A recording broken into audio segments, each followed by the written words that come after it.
자, 이번 시간은 임차권의 양도 그리고 전대 등에 관한 개념을 보겠습니다. 그래서 임차권의 양도라고 하는 것은 임차권 전체를 아예 새로운 사람에게 아예 전부를 넘겨주는 것을 얘기하고요. 그 다음에 임대차, 임차권의 전대차라고 하는 개념은 임차인이 자신의 임차 목적물에 대해서 또 임대차 계약을 체결하는 것을 전대차라고 부르게 됩니다. 그래서 일단 큰 그림을 봐야 되는데 동의 있는 전대차라고 하는 것은 마치 임대인하고 임차인 사이에 바로 임대차 계약을 체결하는 것과 똑같은 법률 효과가 발생하게 되는 것을 동의 있는 전대차, 이에 대응해서 동의 없는 전대차가 되게 되면은 임차인하고 동의 없는 전차인 간은 어떤 법률 관계도 성립하지 않는 것을 가리켜서 동의 없는 전대차라고 부르게 됩니다. 그래서 먼저 동의 있는 전대차라고 하는 거 보게 되면 스토리가 이렇게 가는 거예요. 자, 갑이라고 하는 임대인이 있다고 치고요. 그 다음에 이걸 을한테 임대차 계약을 체결해서 목적물을 인도를 해주게 됩니다. 이 사람이 동의를 얻어서 병한테 또 전대차 계약을 체결한, 마치 실질적으로는 아닌데 마치 갑하고 병 사이에 임대차 계약이 체결된 것과 똑같이 어떻다 법률 관계를 해석을 하게 된다. 그 얘기인즉슨 동의 있는 전차인, 적법한 전차인의 경우 비용 상환 청구권, 지상물의 매수 청구권, 그리고 부속물의 매수 청구권 등을 어떻다 행사할 수 있다. 누구한테? 임대인한테. 한편 동의 있는 전대차에서 이 전차인 병은 누구한테? 갑에게 차임을 어떻다 지급할 의무가 발생하게 된다. 이렇게 해석합니다. 그래서 자, 전차인, 동의 있는 전차인의 입장에서는 차임을 누구한테 지급해야 되고 임대인 갑에게 지급을 해야 되고, 그 다음에 대신 권리로서 비용 상환 청구권, 그 다음에 지상물의 매수 청구 또는 부속물의 매수 청구, 이런 것들을 어떻다 주장을 할 수가 있다. 그럼 이제 거꾸로 가는 거예요.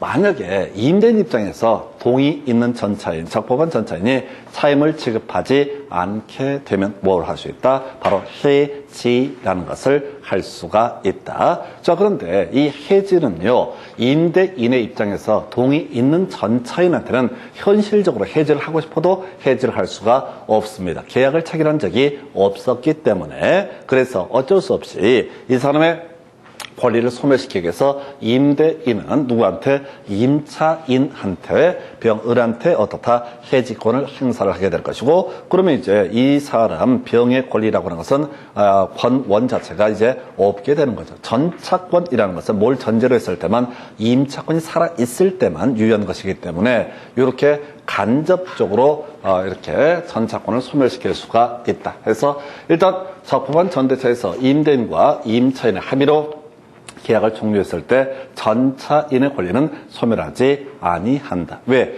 마치 해석할 때 임대인하고 전차인이 임대차 계약을 체결한 것처럼 해석을 하자고 그랬어. 그러면 예를 들어서 이런 경우 있다 하십시다. 갑과 을 사이에 임대차 계약이 체결됐다. 그랬을 때 갑이 정이란 사람과 합의해서 을의 권리를 소멸시킬 수가 없듯이 동의 있는 전대차에서 지금 임대인하고 임차인이라는 것이 임의로 합의를 해서 전차인의 권리를 소멸시키는 것은 허용되지 않는다라고 하는 거예요. 이렇게 가는 거예요. 그래서 다시 갑시다.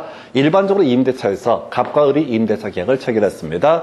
그러면 이제 임차인은 을은 임차권을 가지고 있는 상태에서 갑이 전혀 상관없는, 을과 상관없는 정과 합의를 해서 임차인 을의 권리를 소멸시킬 수 없듯이 다시 동의 있는 전대차에서 임대인과 전차인 사이에는 마치 임대차가 체결된 것처럼 똑같이 해석을 해야 된다라고 했으니까 상관없는 을하고 이 사람이 잘못한 게 전혀 없는데, 전차인 잘못한 게 없는데 을하고 갑이 합의해서 전차인의 권리를 소멸시키는 것은 어떻다? 허용되지 않는다. 요거 한 문제짜리. 그리고 두 번째, 전차인의 의무라고 해서 전차인이라고 하는 사람은 임대인한테 어떻다? 차임을 지급해야 된다. 이렇게 해석을 하게 됩니다. 자, 그래서 만약에 전차인이 임대인한테 이 기분 차임을 연체했다라고 했을 때 만약에 직접적인 임대차 관계가 있다면 임대인은 전 차인한테 뭘 할 것이다? 해지라는 것을 할 수가 있다. 그런데 임대인은 전 차인하고 직접 계약을 체결한 적은 없기 때문에 바로 다이렉트로 해지를 할 수는 없습니다. 그래서 임대인은 임차인의 이기 차임 연체에 따라서 임대차를 해지하는 경우 전 차인에게 통지하지 않아도 전차권이 소멸을 하게 된다. 이게 무슨 얘기냐면은 전차인이 지금 차임을 이 기분을 연체를 했다. 그럼 임대인 같은 경우에는 일단 해지를 하고 싶은데 자기가 전차인하고 직접 계약을 체결한 적이 없기 때문에 직접적으로 해지는 할 수가 없는 것이고 임차인한테 이제 해지를 하게 될 것이다. 입금이 안 됐더라. 그래서 너와 임대차 계약을 해지하겠다. 그러면 이제 문제는 전차권이 소멸을 하게 될 텐데 누구한테? 전차인한테 그 사실을 굳이 통지할 실익이 있다 없다? 없다. 왜? 이미 전차인 자체 스스로 알고 있거든. 자기가 입금을 안 했기 때문에 임차권이 소멸했고 임차권이 소멸하니까 전차권도 결과적으로 같이 소멸한다는 사실을 알 수 있기 때문에 굳이 임차인의 이기분 차임 연체에 따라서 해지를 하는 경우 실질적으로 이 사안은 뭐라고요? 전차인이 차임을 지급하지 아니한상. 그래서 전차인에게 통지하지 않더라도 좋다. 이때 전차권은 소멸하게 된다. 해서 다시 갑시다. 동의 있는 적법한 전대차에서 전차인이 아무 잘못을 안 했는데 임대인과 임차인 사이에 합의로서 전차권을 소멸시키는 것은 허용되지 않는다. 이에 대응해서 이런 경우도 있다는 거죠. 이 전차인이 잘못을 했어요. 이기분 차임 연체했을 때 임대인이 전차인한테 바로 해지를 할 수는 없는 노릇이니 임대인이 임차인한테 해지 의사를 통지하게 되면 이제 임차권 소멸하게 될 텐데 그때 전차권이라고 하는 것도 같이 소멸하는 효과가 있을 것이다. 그래서 굳이 전차인에게는 이 사실을 통지하지 않아도 된다. 요걸 가지고 거의 모든 문제가 구성이 됩니다. 나머지는 거의 이슈 없어요. 그래서 만약에 전대차가 종료가 되고 전차인은 지상으로 매수 청구, 부성으로 매수 청구 등을 할 수가 있다. 쫓아갈 거 없어요. 거의 안 나오니까 뼈대가 안 돼요. 비용상환 청구는 안 되냐고 그러는데 비용상환 청구 가능합니다. 근데 시험에 나온 적이 없기 때문에 이슈가 되지 않을 것이고요. 그 다음에 이제 전차인은 나중에 전대차가 종료가 되고 하게 되면 어떻다? 목적물 자체를 누구한테? 임대인에게 반환을 해야 된다라고 하는 거. 이 정도가 동의 있는 전대차. 다시 갑시다. 뒤쪽 얘기는 다 부질없는 얘기야. 결국 이제 전차권이 소멸이 되느냐, 되지 않느냐. 전차권, 전차인 잘못했다. 임대인한테 이기분 차임을 연체했다. 그러면 임대인은 바로 전차인한테 해지를 할 수 없다고 계약을 한 적이 없기 때문에 이때는 임차인에게 해지하면 충분한 것이고 굳이 전차인에게 통지하지 않더라도 임차권, 전차권 모두 소멸을 하게 된다. 대신 전차인의 잘못 없이 임대인이 지금 임차인과 합의해서 전차권을 소멸케 하는 것은 허용되지 않는다. 요거 얘기 갖고 이 파트는 모든 문제의 쟁점을 삼게 됩니다. 이게 동의 있는 전대차라는 개념이 되게 될 것이고요. 이에 대해서 동의 없는 전대차라는 개념을 살펴보겠습니다. 일단 제일 쉬운 것부터 가야 되죠. 전대차의 효력이라고 하는 거 유효하겠습니다. 우리 앞에서 매도인의 담보 책임 등을 논함에 있어서 그런 게 있었죠. 매도인의 담보 책임을 논함에 있어서 전부 타인 권리 매매라고 하는 것도 그 계약 자체가 다 유효한 것으로 해석을 하기로 했습니다. 전부 타인 권리 매매도 유효하다. 즉 자신에게 처분 권한이 없어도 그것에 대한 매매 계약 자체는 어떻다? 유효하다라고 이렇게 봤었고요. 지금 동의 없는 전대차 계약을 체결을 하게 됩니다. 그럼 이제 임대인이라고 하는 사람, 임대인의 지금 이게 임차인이 돼야 되는데 임차인과 전차인 간에 전대차 계약은 어떻다? 유효하다라고 해서 동의 없는 전대차 계약도 그 자체로는 어떻다? 유효하다라고 할 것. 좀 표현이 좀 안 좋네. 그래서 이거 빼버리고 동의 없는 전대차 계약 자체도 어떻다? 유효하다 이렇게 해석을 하게 됩니다. 이게 이제 마치 동의 없으면 전대차 계약이 무효처럼 착각을 할 수 있는데 아니란 얘기죠.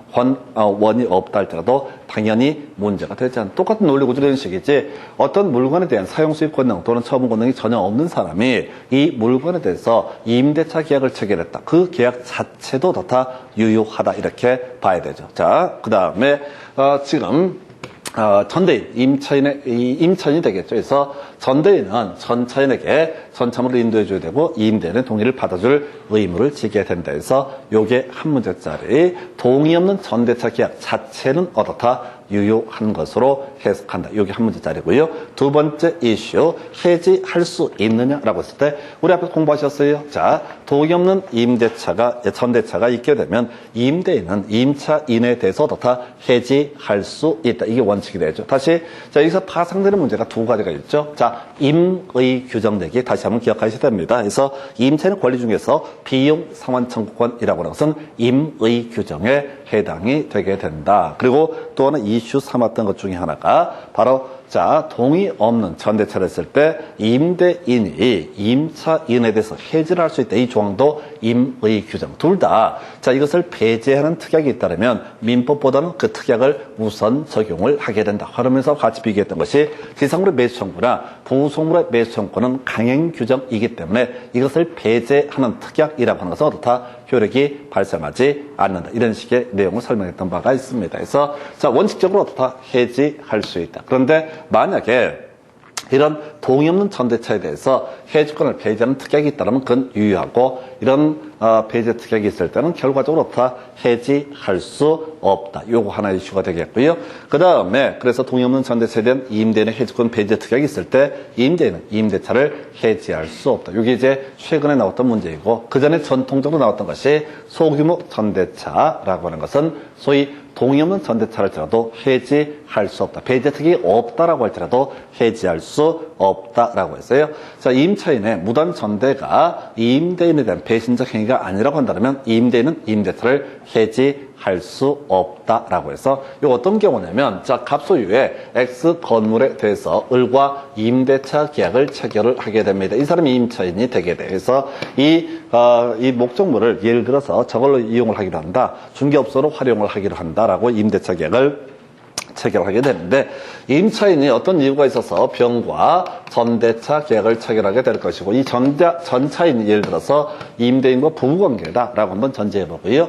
그 사람이 자 커피 전문점 이렇게 테이크아웃 전문점 같은 거 하나 만들기 위해서 이렇게 소규모로 전대차를 한다. 그러면 이런 경우에는 소위 배신행위라고 볼 수가 없기 때문에 이때는 동의 없는 전대차임에도 불구하고 다 해지할 수 없다라고 하는 거. 그래서 통째로 넘겨주는 것은 자 배제 특약이 없다라면 해지할 수 있겠지만 소규모 전대 행위는 어떻다? 이것은 문제를 삼지 않겠다라는 게 판례의 태도가 되겠습니다. 두 가지 경우네요. 자, 우리가 이제 동의 없는 전대차에서 기본적으로 해지할 수 있다. 이렇게 이제 가야 되는데 동의 없는 전대차임에도 불구하고 해지할 수 없는 경우 소규모 전대차고요. 배제 특약이 있다면 이때는 해지할 수 없다라고 할 거. 이렇게 가게 되겠고 자 만약에 해지가 된 경우에는 해지가 됐다. 자 임대인이 동의 없는 전대차를 이유로 해지를 했을 때는 이때는 자 뭐죠? 이 전차인이 목적물을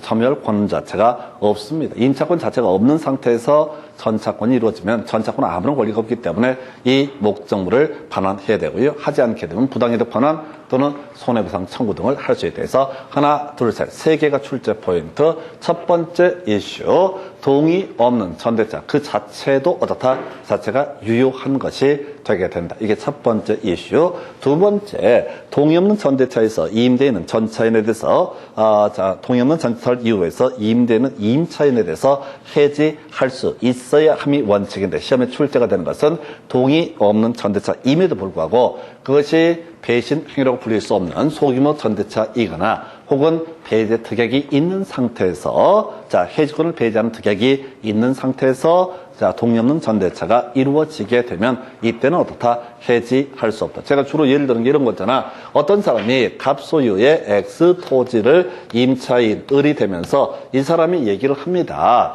여기다 내가 지금 한 10년 정도 해서 소머리 국밥집을 운영을 하겠다라는 목적을 가지고 이 문제 다 건물이 됐든 뭐 토지 됐든 임대차 계약을 체결합니다. 그런데 10년 정도 계약을 체결하면서 자 문제가 되는 경우 중간에 이게 사업이 망할 경우를 대비해서 혹시 내가 망하게 되면은 동의 없이 당신의 동의 받지 않더라도 누구한테 병한테 전대차 계약을 체결해서 이거 누가 될지 모르겠지만 순대국밥집을 누가 장사를 하겠다. 그러면 비슷한 구조니까 요거 이제 할 수도 있는 거거든. 그러니까 미리 한 10년 정도 임대차 계약을 체결하면서 해서 미리 동의 없는 전대차가 이루어질 것까지 대비를 해서 임대차 계약을 체결하게 되면 그때는 어떻다? 임대는 해지를 할 수가 없다라고 하는 거. 이 정도가 되겠고, 세 번째, 해지했을 때만 전차인한테 부당이득 반환 청구 또는 손해배상을 청구할 수 있다. 세 가지 동의 없는 전대차 계약 일단 유효. 두 번째 출제 포인트.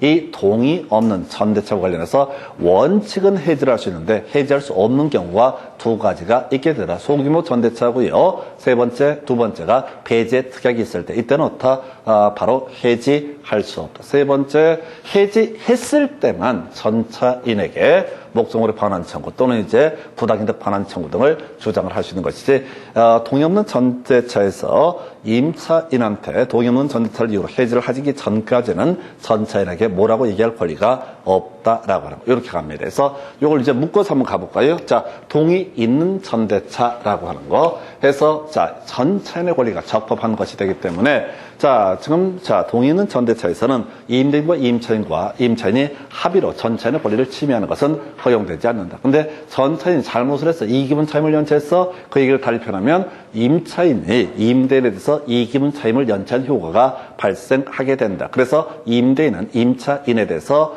채무 불이행을 이유로 해지할 수 있는데 이때 굳이 전차인에게 통지하지 않아도 된다. 이게 이제 주연 이슈. 그 외 동의는 전대차에서 정상적으로 만료가 되면, 전대차 기간이 만료가 되면 전차인은 임대인에 대해서 지상물의 매수 청구, 부속물의 매수 청구권 등을 행사할 수 있다. 이렇게 그림을 잡게 됩니다. 한편 동의 없는 전대차 세 가지 포인트. 동의 없는 전대차 그 자체 어떻다? 유효한 것이 되게 된다라고 할 것. 그래서 임차인이자 전대인이라는 사람은 임대인의 동의를 받아줄 의무 등을 지게 된다. 큰 의미는 없습니다. 두 번째 포인트, 동의 없는 전대차에서는 기본적으로 뭘 할 수 있다? 해지할 수 있다. 시험에 뜨는 건 예외 항목, 해지할 수 없는 경우, 배제 특약이 있는 경우, 소규모 전대 행위였을 때는 어떻다? 해지할 수 없다. 세 번째 키워드가 부당이득 반환 청구 등 또는 손해배상 청구라고 하는 거. 자, 동의 없는 전대차를 이유로 임대인이 임차인한테 해지했을 때만 뭘 주장할 수 있다? 바로 이렇게 목적물의 반환 청구 등을 주장을 할 수가 있다. 이 정도 가지고 바로 지문 가서 보겠습니다.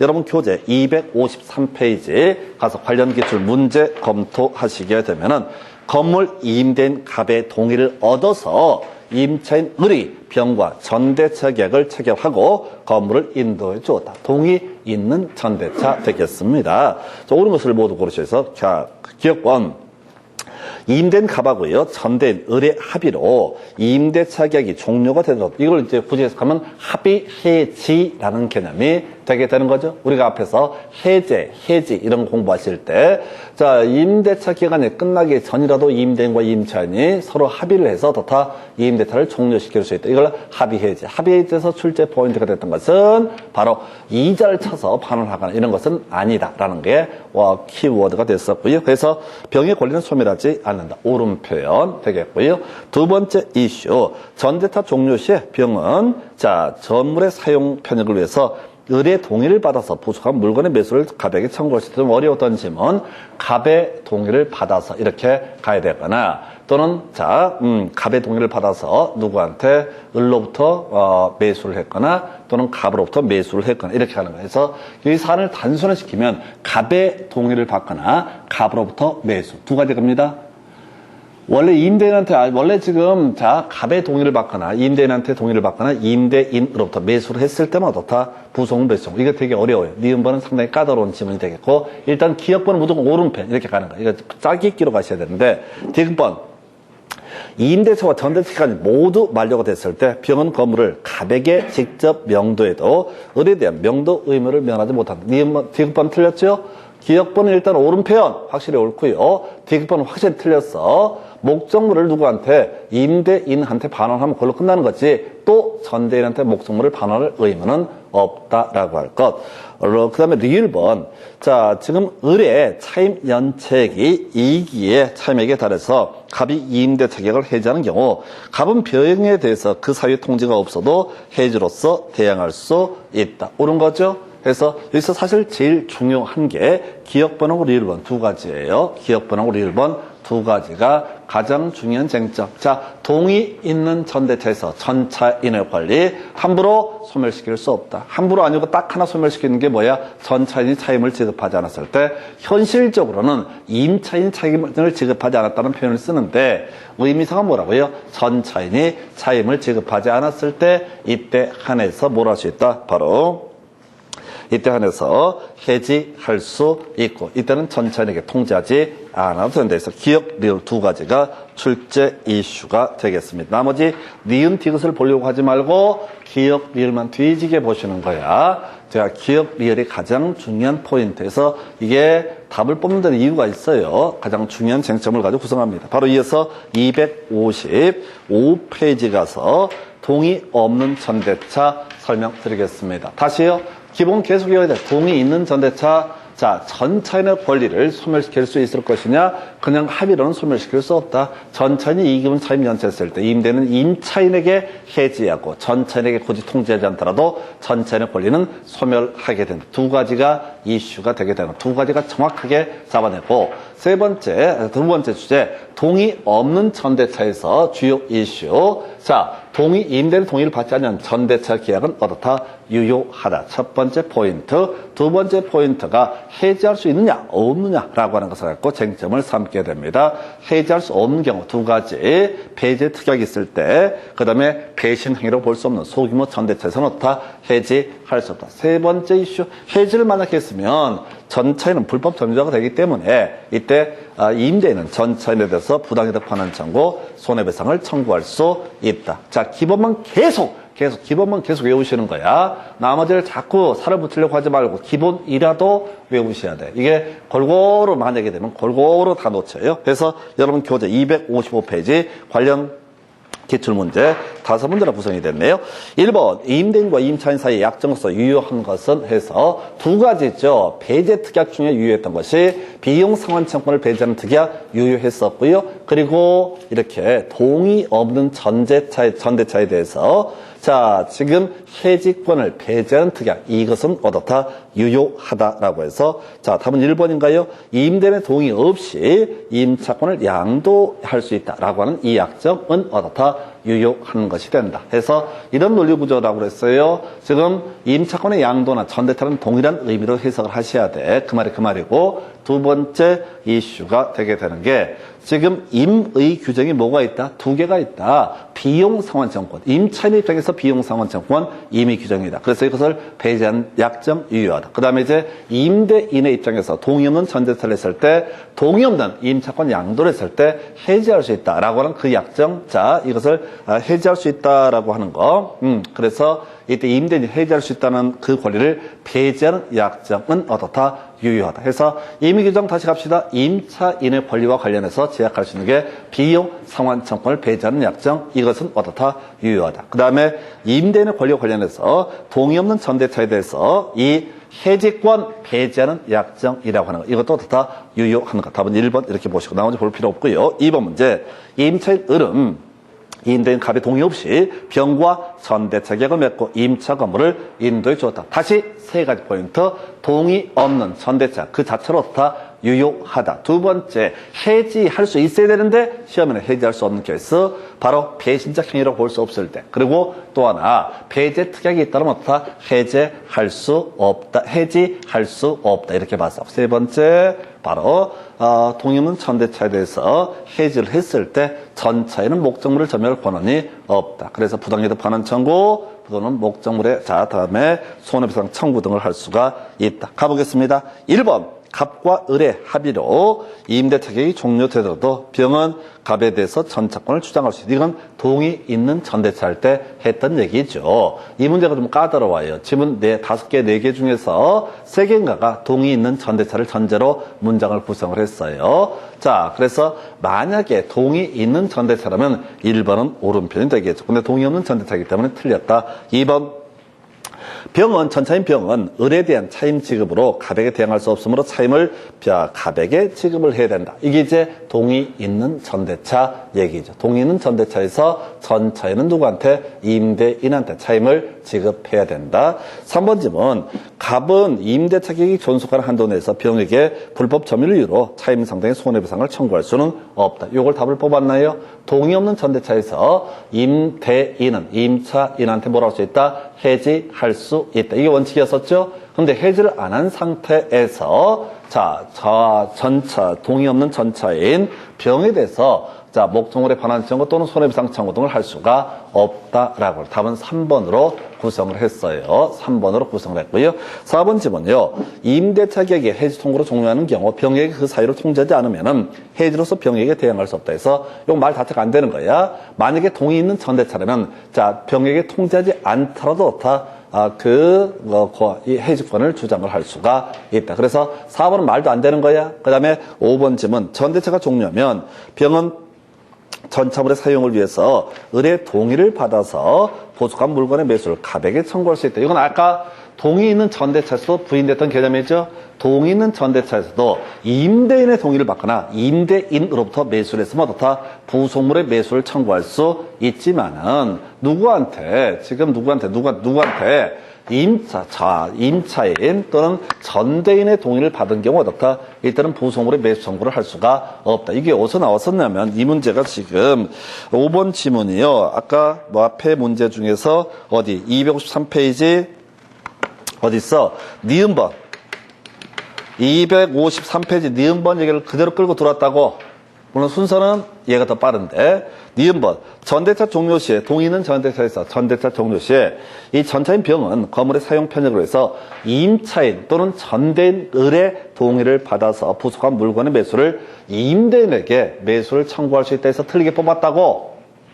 253페이지 니은번 갖고 다시 설명을 드리고 있다고. 이 얘기를 다시 어디에서 지금 그 5페이지 6페이지 걸쳐서 똑같은 얘기를 구성을 하고 있습니다. 그래서 하여튼 답은 그렇게 볼 테고. 자, 다시 지금 요거 문제를 보면서 답을 외워버려야 된다고. 다시 동의, 사이드는 빼고 동의 있는 전대차, 전차인의 권리 소멸시킬 수 있냐 없냐 요것만 포인트라고 해서 동의 있는 전대차에서 임대인과 임차인의 합의로 전차인의 권리를 소멸시키는 것은 허용되지 않는다. 두 번째, 차임연체했을 때 전차인이 이미 알고 있으니까 굳이 전차인에게 통지하지 않더라도 전차인의 권리를 소멸시키는 방법으로서 임대차를 해지할 수 있다. 답을 지금 자꾸 외우셔야 돼. 답을 외우셔야 돼. 그 다음에 동의 없는 전대차에서 출제 포인트 3가지.